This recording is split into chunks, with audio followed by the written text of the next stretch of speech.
بسم اللہ الرحمن الرحیم۔ السلام علیکم ناظرین، میں مبشر ندیم ریپبلک پالیسی کے پلیٹ فارم سے آپ کی خدمت میں حاضر ہوں۔ امید کرتا ہوں کہ آپ سب لوگ بخیر و عافیت ہوں گے۔ ناظرین، آج ایک دفعہ پھر ہم نے دعوت دی ہے مدثر رضوان کو۔ مدثر رضوان ریسرچر ہیں اور ریپبلک پالیسی کے ساتھ منسلک ہیں۔ ناظرین، ہم بات کریں گے ڈی چوک میں جو پاکستان تحریک انصاف نے احتجاج کی کال دی تھی اس حوالے سے کہ وہ احتجاج کتنا کامیاب رہا، اور پھر جو وزیر اعلیٰ خیبر پختونخوا ہیں علی امین گنڈا پور، ان کا منظر سے غائب ہو جانا اور پھر واپس آ کے جو کہانی انہوں نے بیان کی اس میں کتنی صداقت ہے، اور جو احتجاج ہوا اس کا عام جو پی ٹی آئی کا ورکر ہے اس پہ کیا اثر ہوا، اس حوالے سے مدثر سے۔ جی مدثر سر، سب سے پہلے تو آپ کو بہت شکریہ۔ جہاں تک احتجاج کی بات ہے تو اس حوالے سے جس طرح ہم نے گزشتہ دنوں بھی ایک پروگرام کیا تھا اور اس میں یہی بات کی تھی کہ ایک بڑی تعداد جو ہے انہوں نے رکاوٹیں عبور کر کے اور اسلام آباد شہر میں داخل ہوئے اور ڈی چوک پہنچنے میں بھی کامیاب ہوئے۔ تو اگر اس لحاظ سے دیکھا جائے کہ عوام کی کتنی بڑی تعداد ہے تو بلا شبہ یہ ایک کامیاب احتجاج تھا، لیکن ظاہر ہے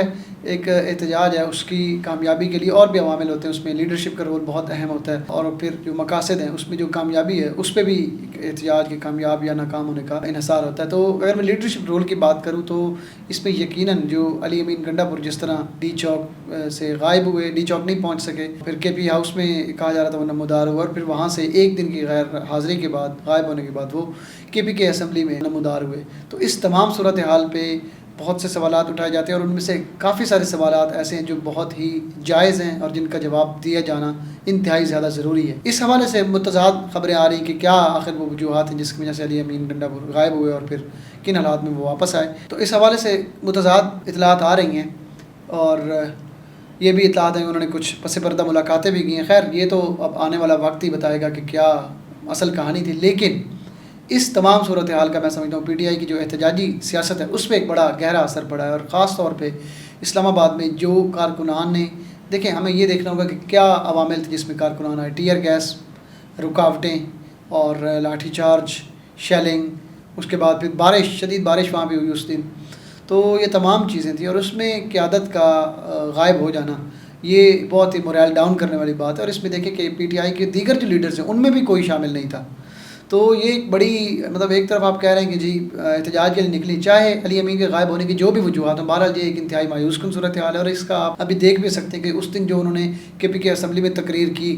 اس پہ پی ٹی آئی کے جو کارکنان کا جو غم و غصہ ہے وہ انتہائی بجا ہے، میں سمجھتا ہوں۔ اچھا مدثر، مجھے بتائیے گا کہ پاکستان تحریک انصاف کی جو احتجاجی سیاست ہے اس میں جو پی ٹی آئی کی قیادت ہے، لیڈرشپ ہے، اس کا کردار، اور جو ان کا ووٹر سپورٹر ہے پاکستان تحریک انصاف کا جو ورکر ہے، اس کے کردار کو آپ کس طرح دیکھتے ہیں؟ دیکھیے، یہ بڑا اچھا ایک آپ نے پوائنٹ آؤٹ کیا پہلو۔ میں سمجھتا ہوں کہ پی ٹی آئی کی جو لیڈرشپ ہے اس کا کردار اور جو عوام ہے یا ورکر ہے، ووٹر ہے، سپورٹر، اس کے کردار میں جو فرق ہے اگر وہ آپ نے دیکھنا ہے تو آپ 8 فروری 2024 کے دن جو الیکشن ہوئے اس کے اور اس کے پھر بعد میں جو نتائج ہوئے اس سے ہی آپ کو پتہ چل جائے گا کہ پی ٹی آئی کا چاہے وہ ورکر ہو، انہوں نے تو پی ٹی آئی کو سپورٹ کرنا ہی تھا، لیکن اس کے علاوہ پی ٹی آئی کے جو ووٹر انہوں نے بھی بڑی تعداد میں وہ نکلے، اور تمام تر جو رکاوٹیں تھیں ریاست کی طرف سے ان کو انہوں نے نہ صرف عبور کیا بلکہ پی ٹی آئی کو باوجود اس کے کہ پی ٹی آئی کے پاس اپنا انتخابی نشان تک نہ تھا، اس کے باوجود ایک بھاری انتخابی کامیابی انہیں دلائی۔ لیکن اس کے بعد جو کچھ ہوا، جس طرح سے ان کی قیادت نے رسپونڈ کیا، چاہے وہ پنجاب میں ہو کہ پنجاب ایک اپنی جو قیادت ہے اس کو آرگنائز کرنا چاہیے تھا، لوگوں کو، اپنی لیڈرشپ کو، انہوں نے آرگنائز نہیں کیا۔ اس کے بعد آپ دیکھ لیں کہ جو راولپنڈی میں جو انہوں نے جلسے کی کال دی تھی، یا اس کے علاوہ لاہور میں جو جلسہ ہوا اور پھر پولیس سٹیج پہ آئی اور انہوں نے مائک وغیرہ بھی بند کرا دیے، تو ایک طرف سامنے اتنی بڑی عوام اور ووٹر سپورٹرز اور ورکر ہیں جو پتہ نہیں کس طرح سے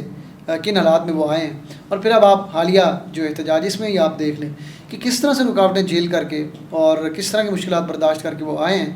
تو اس تمام صورتحال میں سمجھتا ہوں کہ جہاں ہمیں پی ٹی آئی کا جو ایک ورکر ہے، جو ایک سپورٹر ہے، ووٹر ہے، جہاں پہ اس کو خراج تحسین پیش کرنا چاہیے ہمیں، اور ہر جو جمہوری روایات سے محبت کرنے والا شخص ہے اس کو، پی ٹی آئی کے عام ورکر کو، ایک عام آدمی کو یقیناً خراج تحسین پیش کرنا ہے۔ لیکن یہاں پہ اس بات کو اگنور نہیں کرنا کہ پی ٹی آئی کی جو قیادت ہے اس نے نہ صرف ایک موقع پہ بلکہ کئی مواقع پہ اس طرح سے عوام کا اور اپنے ووٹر سپورٹر کے ساتھ نہیں دیا. اور یہی وجہ ہے کہ پی ٹی آئی کی جو سیاست ہے اور خاص طور پہ احتجاجی سیاست ہے وہ سوشل میڈیا پہ تو بڑی جاندار نظر آتی ہے, لیکن آن دا گراؤنڈ اس طرح سے وہ ابھی تک اپنا امپیکٹ کریٹ نہیں کر پائی. اچھا, آپ سمجھتے ہیں جس طرح آپ نے فرمایا کہ چونکہ لیڈرشپ کی جو لیڈ کرنے والے ہیں ان کا فقدان تھا, قیادت کا فقدان تھا, کیا یہ وجہ ہے کہ پاکستان تحریک انصاف کی جو احتجاجی سیاست ہے وہ اس وجہ سے ناکام ہو رہی ہے کہ جو لیڈرشپ ہے وہ فرنٹ سے لیڈ نہیں کر رہے اور ورکر, سپورٹر اور جو ان کا عام ووٹر ہے وہ ڈسکرج ہو رہا ہے؟ جس طرح ہم ڈی چوک کی اگر بات کریں, لوگ اس میں کوئی شک نہیں, جس طرح آپ نے پہلے بات کی کہ کنٹینرستان بنا دیا تھا اسلام آباد کو, جگہ جگہ رکاوٹیں کھڑی کیں, ٹیئر گیس چلائے گئے ان پہ, اور بھی اس طرح کے بہت سارے حربے استعمال کرنے کے باوجود بھی ایک بہت بڑا کراؤڈ جمع ہوا تھا. تو آپ کیا سمجھتے ہیں کہ یہ لیڈرشپ کی فقدان کی وجہ سے یہ احتجاجی سیاست جو ہے یہ کامیاب نہیں ہو رہی؟ اچھا سر, اس میں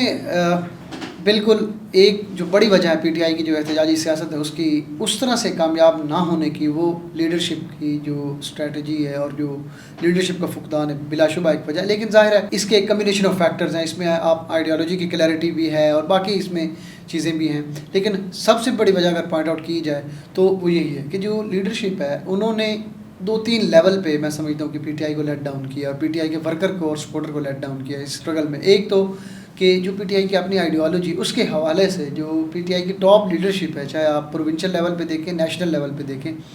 ان کو یا تو اس طرح سے خود کلیئرٹی نہیں ہے اس آئیڈیالوجی کی, یا پھر وہ جس طبقے سے آئے ہیں وہ ریپرزینٹ نہیں کرتے اس آئیڈیالوجی کو.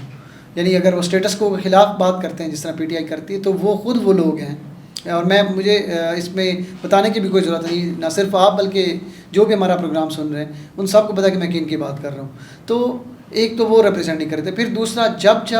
موقع آیا باہر نکلنے کا, احتجاج کرنے کا, جو طاقتیں ہیں, فورس ہے, اس کا مقابلہ کرنے کا, تو تب ہم نے ورکرز کو آگے دیکھا ہے. جب ان قیادت کی طرف سے انہیں کال دی گئی, انہوں نے لبیک کہا ہے اور انہوں نے ہر طرح کی ماریں, مصیبتیں, مشکلات برداشت کی ہیں. لیکن تب ہم ساتھ ایک پورا پیٹرن دیکھا ہے کہ جو پی ٹی آئی کی قیادت ہے انہوں نے اس موقع کو کیپٹلائز نہیں کیا, بلکہ یا تو وہ اپنے گھروں میں بیٹھ گئے یا انہوں نے اس طرح کے بیانات دیے جو تاثر دیتے ہیں کہ شاید یہ خود اس کاز سے مخلص نہیں, اور انہوں نے بجائے عوام کو وہ حوصلہ دیتے انہوں نے پبلک میں فرسٹریشن بلڈ کی. اور یہی وجہ ہے کہ اس وقت حکومت بھی نہ تو وہ سپریم کورٹ کے کوئی فیصلے مان رہی, نہ انہوں نے 8 فروری کا جو فیصلہ ہے وہ مانا. تو یقیناً یہ پی ٹی آئی کی جو لیڈرشپ ہے اس کا فیلئر ہے. اچھا مدثر, ہم نے دیکھا کہ پاکستان تحریک انصاف کی جتنی بھی احتجاجی تحریک ہے اس میں اگر ہم دیکھیں جیل برو تحریک کو جو عمران خان نے اناؤنس کی تھی, پھر بھوک ہڑتالی کیمپ پہ انہوں نے ایک نمائشی لگایا, پھر آپ کو یاد ہوگا 2-3 ماہ پہلے ایک انہوں نے اسلام آباد میں جلسے کی ایک کال دی تھی اور وہ صبح ہی کینسل کر دیا. تو یہ چیزیں جو ہیں یہ ورکر کو, ووٹرز کو, سپورٹرز کو کتنا زیادہ ڈن ڈالتی ہیں؟ سر اس میں ریپبلک پالیسی کے ایک سروے کی بات کروں گا جو ہم نے پوسٹ الیکشن سروے کنڈکٹ کیا. اس میں ان لوگوں سے یہ سوال پوچھا گیا جنہوں نے پی ٹی آئی کو ووٹ دیے تھے کہ کیا اگر آپ کو ٹرسٹ ہے جو پی ٹی آئی کی قیادت ہے یا یہ جو تحریک چلا رہا ہے, تو ایک کثیر تعداد نے جواب نفی میں دیا. اور آپ بذات خود آپ چونکہ سروے وغیرہ کرتے رہیں کہ پی ٹی آئی کی جو ووٹرز ہیں, جو ورکر ہے وہ تو ان کے ساتھ ہے, وہ تو اگر کسی بھی حوالے سے کوئی بھی سیاسی جماعت کہتی ہے کہ جی جلسہ کریں تو وہ اس سیاسی جماعت کا ورکر تو باہر نکلے گا. اصل جو کویشچن ہے کہ عام عوام کیا اس سے ریزونیٹ کرتی ہے, کیا اس سے کنیکٹ کر پاتی, کیا آپ کی کال کو اس میں جواب دیتی. عوام نے بھی 8 فروری کو وہ نکلے تو اس کے بعد تھا کہ پی ٹی آئی کی قیادت جو ہے وہ عوام کے جو سینٹیمنٹس ہیں ان کو سمجھے گی اور اس حوالے سے اپنی اسٹریٹجی بنائے گی. لیکن اس کے بعد جس طرح سے آپ نے جو مثالیں گنوائی, اس کے علاوہ کئی مثالیں ہیں کہ کس طرح سے انہوں نے ایک ڈفرینٹ اسٹریٹجی انہوں نے اپنائی, ایک ڈفرینٹ طرح سے انہوں نے کوشش کی کام کرنے کی. تو اس کی وجہ سے میں سمجھتا ہوں کہ جو پی ٹی آئی کا جو ورکر ہے اس میں بھی مورال ڈاؤن ہوگا. اور ابھی اگر کل کلاں کوئی پھر پی ٹی آئی جو ہے احتجاجی سیاست کی بات کرتے تو کوئی بھی ورکر, ابھی آپ دیکھیں اسلام آباد میں جو احتجاج ہوا اس کے بعد پتہ نہیں کتنے لوگ پکڑے گئے پی ٹی آئی کے. تو ایک طرف علی امین گنڈا پور ہیں, یعنی باقی قیادت تو آئی ہی نہیں اس احتجاج میں, ٹھیک ہے, اور جو آئے وہ بھی اچانک غائب ہو گئے, ٹھیک ہے, یا غائب کر دیے گئے. اور دوسری طرف عام جو لوگ ہیں وہ اب انہیں عدالتوں میں پیش کیا جا رہا ہے, وہ جیل میں. تو اس سے آپ کیا میسیج دے رہے ہیں کہ یعنی پھر عوام, اس کا مطلب ہے نیکسٹ ٹائم نہ نکلیں اگر آپ کال دیں. تو یہ بہت بڑا ایک ٹرسٹ ڈیفیسٹ کریٹ کرنے والی بات ہے. اچھا مدثر، میرا آخری سوال آپ سے ہے، اسی سوال سے انٹرلنک کرتا ہے کہ اگر پاکستان ان فیوچر، پاکستان تحریک انصاف مستقبل قریب میں کوئی اور اس طرح کی احتجاجی تحریک کی یا احتجاج کرنے کی کال دیتی ہے، تو جو پی ٹی آئی کا سپورٹر ہے، جو پی ٹی آئی کا ووٹر ہے، جو پی ٹی آئی کا ورکر ہے، کیا وہ دوبارہ اس احتجاج میں شامل ہوگا؟ سر یہ ایک مشکل صورتحال ہے، اور کیونکہ دیکھیں پی ٹی آئی کے جو لوگ ہیں، ورکرز ہیں، اور اس تمام جو 9 مئی کے بعد جو واقعات ہوئے، اس میں سب سے زیادہ نقصان تو ظاہر ایک عام آدمی کا ہی ہوا ہے. No doubt P T I کی جو لیڈرشپ ہے بشمول عمران خان، وہ بھی جیل میں ہے، لیکن سب سے زیادہ جو نقصان ہوا ہے، چاہے کاروبار کا، چاہے زندگی کا، چاہے فیملی کے حوالے سے، دیگر حوالوں سے، وہ ایک عام آدمی کا ہوا ہے. تو اور اس کے باوجود پھر بھی جب پی ٹی آئی نے کہا ہے لوگ نکلیں، یہ ایک الگ بات ہے کہ زیادہ نکلے کم نکلے، لیکن بہرحال لوگ نکلے. لیکن جو پی ٹی آئی کی قیادت نے مسلسل ان کو مایوس کیا ہے، اس کے بعد بہت مشکل ہے کہ لوگوں کی ایک بڑی تعداد جو ہے وہ پی ٹی آئی کی کال کو، احتجاج کی کال کو لبیک کہے. لیکن اگر پی ٹی آئی چاہتی ہے کہ واقعی اپنے احتجاجی سیاست کو کامیاب کرانا ہے اور اپنے جو سیاسی مقاصد ہیں ان کو اچیو کرنا ہے، تو اس کے لیے عوام کو اعتماد میں لینا ہوگا، اس کے لیے عوام کے موڈ کو سمجھنا ہوگا، اور اس کے لیے پھر یہ جو عمل ہے اور فعل ہے، یعنی قول و فعل ہے، اس میں جو تضاد ہے اس کو ختم کرنا ہوگا، جو ابھی تک پی ٹی آئی کی قیادت نہیں کر پائی. اگر یہ تضاد نہیں دور کیا جاتا اور اسی طرح ہی عوام کو ایک دفعہ پھر یعنی ریاست کے سامنے یا اداروں کے سامنے یا آپ احتجاج کے لیے لا کے کھڑا کر دیتے ہیں، پھر آپ انہیں بیچ مجدار میں چھوڑ دیتے ہیں، تو وہ یقیناً اگلی دفعہ سڑکوں پہ نکلتے ہوئے 1000 بار سوچیں گے. بہت شکریہ مدثر جی. ناظرین، یہ آج کا پروگرام تھا، امید کرتے ہیں کہ آپ کو پسند آیا ہوگا. ناظرین، پبلک پالیسی کنسلٹنسی بھی فراہم کرتی ہے، جو ہماری جتنی بھی پاکستان میں پولیٹیکلس پارٹی ہیں ان کی آرگنائزیشن کو لے کے ان کو کنسلٹنسی ہم فراہم کر سکتے ہیں. تو اسی کے ساتھ ہی آج کے پروگرام سے اجازت چاہیں گے. اور لاسٹ میں اگر ابھی تک آپ نے ہمارا چینل سبسکرائب نہیں کیا